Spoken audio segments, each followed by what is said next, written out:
अब हम सब अपनी कथा पे आते हैं, स्वयं की कथा। स्वयं से शुरू होते हैं और परिवार से होते हुए, समाज से होते हुए पूरी सृष्टि में फैल जाते हैं। ऐसी व्यवस्था है। हमेशा एक बात ध्यान रखनी है, स्वयं को समझे बिना, स्वयं में समाधान पाए बिना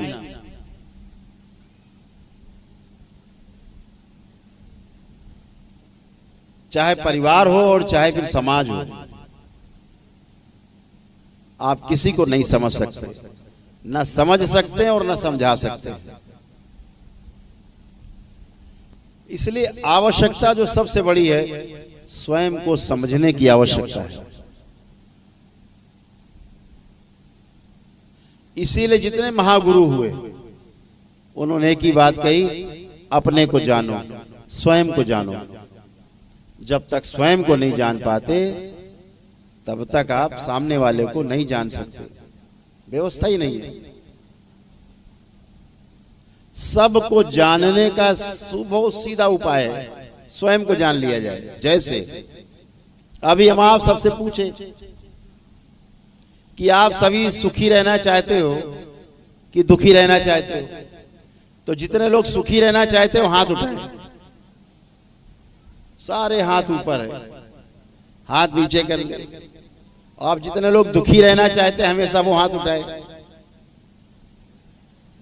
जिनको दुखी रहना है हमेशा, नहीं उठ रहा, हाथ ही नहीं उठ रहा, इतना भारी हो गया जिनको अब दुखी रहना है। अब दुखी कैसे रहा जाए? दुख स्वीकार नहीं किसी को दुख नहीं स्वीकार। तो टेस्टिंग हो गई कि हर व्यक्ति आपके आधार पर सुखी रहना चाहता है। अब आपकी से टेस्टिंग हो गई। अगर आप सुखी रहना चाहते हैं, यहाँ बैठे सब लोग सुखी रहना चाहते हैं, जहां तक मेरी आवाज पहुंच रही है वो लोग भी सुन करके समझ रहे हैं कि हमें सुखी रहना है, इसका अर्थ है पूरा विश्व, पूरा संसार सुखी रहना चाहता है।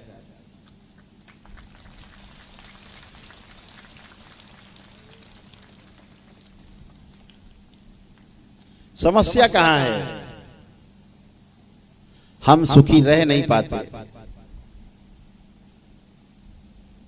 कभी दुख, कभी सुख, कभी सुख, कभी दुख, ऐसे लगा ही रहता है। कभी आराम, कभी पीड़ा बनी रहती है। और अंदर क्या है? हमेशा सुखी रहना है, यानी सुख की निरंतरता चाहते हैं हम, निरंतर सुख बना रहे, ऐसा चाहते हैं। तो निरंतर सुखी रहने का जो उपाय है वो गुरुओं के पास है, महागुरुओं के पास, दरबार के पास।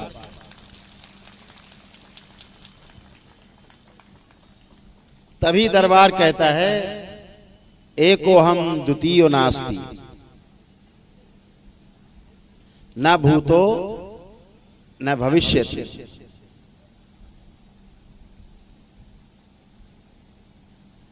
जहां दूसरा नहीं, अद्वैत, वहीं आनंद है। जहां न भूत है न भविष्य, जहां वर्तमान है, सिर्फ वहीं आनंद है। वर्तमान में रहना ही आनंद है। अभी जितने लोग आप यहां बैठे हो, दरबार से जुड़े बहुत लोग हैं, जितने भी लोग आप यहां बैठे, किसी का भी मन न तो भूतकाल में जा पा रहा है न भविष्य में उड़ पा रहा है। नित्य वर्तमान में आप बैठे हो, यहीं बैठे हो, सिर्फ यहीं हो। यहां से पांडाल के बाहर भी नहीं आप सोच सकते, सब करके देख सकते हो। यहां से पांडाल के बाहर की बात आप नहीं सोच सकते। दुनियादारी तो सोचने की बात अलग है। तो वर्तमान में रहना ही आनंद है। आनंद से ही परम आनंद की अनुभूति का रास्ता खुलता है। परम आनंद को हम उपलब्ध होते हैं। तो सबसे पहले अपने को जानना है, अपने को समझना है, अपने अंदर जो कमियां हैं उनको धीरे धीरे ढूंढ ढूंढ कर उनसे सामंजस्य बिठाना है, नष्ट कर सकते हैं तो नष्ट कर देना है। आपके पास इतनी बड़ी ताकत है कि बाबा और माँ को प्रणाम करके माँ से जब प्रार्थना करते हैं कि माँ मेरी ये समस्या है, इसकी स्मृति नष्ट कर दी जाए, और जैसे ही 3 बार ओम नमः शिवाय बोल के आंख खोलते हो वो समस्या आपको गायब हो जाती है, दिखाई नहीं देती। इतने बड़े दरबार से आप जुड़े हो, इतनी बड़ी ऊर्जा आप सबके साथ है। काहे का दुख, काहे का कष्ट। आधा दुख तो तब समाप्त हो जाता है जब आपको पता होता है अरे इसका समाधान मेरे पास है। अगर कांटा लग जाए, चलने में दिक्कत होने लगे और आपको पता है कि नहीं मेरे पास सुई रखी है, अभी हम कांटे को निकाल लेंगे, तो कांटे का दर्द नहीं पता लगता, आराम से आप निकाल लेते हैं। समाधान केवल आपको पता होना चाहिए, समस्या गायब रहती है। कितनी बड़ी समस्या सामने आ जाए लेकिन वो समस्या आपको समस्या की तरह नहीं दिखाई देती, क्योंकि आपके पास उसका समाधान है। मैं देखता हूं तमाम लोग इस लोकतंत्र में आंदोलन करते रहते हैं, समस्याओं को उठाते रहते हैं, बड़े बड़े मंच पर समस्याओं को उठाया जाता है, लेकिन अगर उनसे पूछो इसका समाधान क्या है तो समाधान उनके पास नहीं है। समस्या है तो समस्या के साथ समाधान भी समझना जानना आवश्यक है। अगर हमारे पास समाधान नहीं है तो हमें समस्या उठाने का अधिकार नहीं है।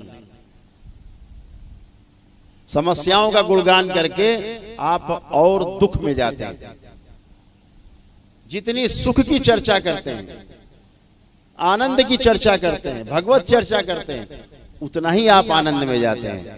आप 3 दिन से बैठ करके भगवत चर्चा कर रहे हैं, शिव की महिमा सुन रहे हैं, अंदर आनंद भर रहा है, क्योंकि आनंद ही आनंद है, वहां दुख है ही नहीं। तो अगर हम दुख की चर्चा भी करते हैं तो उसकी भी स्मृतियां बनती हैं अपने अंदर, फिर वो दुख बढ़ता है, कम नहीं होता।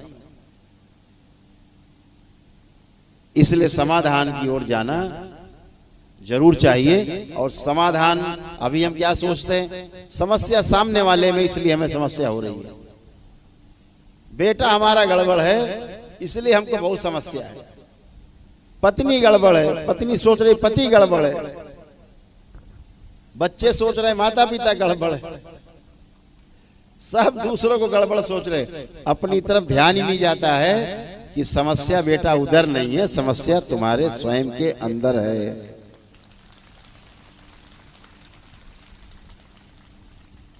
और जैसे ही आपके अंदर की समस्या का समाधान आपको दिखता है, समस्या गायब हो जाती है, क्योंकि समाधान भी अंदर ही है, समाधान भी बाहर नहीं है, समाधान भी अपने अंदर ही है।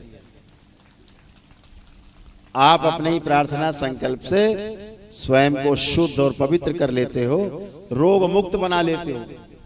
यहां दरबार से बैठे हजारों लोग हैं, दरबार से स्वस्थ हुए, आनंद में। हाथ उठाइए, कितने लोग स्वस्थ हुए, आनंद में?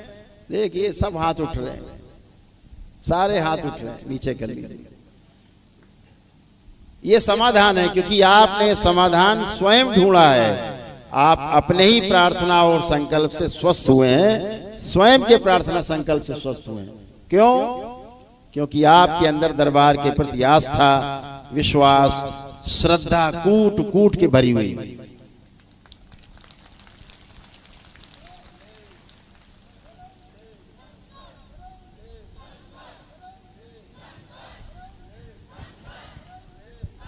कभी कोई समस्या आती है, आपके हृदय में रहता है अरे होगा, हमारे तो बाबा माँ हमारे साथ हैं, क्या होगा, प्रार्थना करेंगे उड़ जाएगी समस्या। ऐसा भाव, ऐसा प्रबल विश्वास, अटूट श्रद्धा, अटूट आस्था आप सबके अंदर भरी हुई है कूट कूट। यही व्यवस्था है और यही तंत्र है। दरबार इसीलिए हर पूर्णिमा पर आपको तंत्र योग क्रिया की जो है दीक्षा देता है। जो तंत्र क्रिया योग है यही आपको समस्याओं से निकालता है, क्योंकि आप व्यवस्था को जान जाते हैं कैसे जीना है, व्यवस्था को समझ जाते हैं। जब व्यवस्था देख लेते हैं, व्यवस्था को समझ लेते हैं, आप वैसे ही जीते हैं। तमाम गलत पूजा पाठ को नकार देते हैं, किनारे रख देते हैं। नहीं करना गलत पूजा पाठ। जब गलत पूजा पाठ नहीं करनी तो कोई माई के लाल आपको कष्ट दे भी नहीं सकता है। कि दरबार के वीडियो में वो शक्ति है कि अगर आपके अंदर आस्था विश्वास श्रद्धा है, वीडियो देखते देखते आप स्वस्थ हो जाते हैं।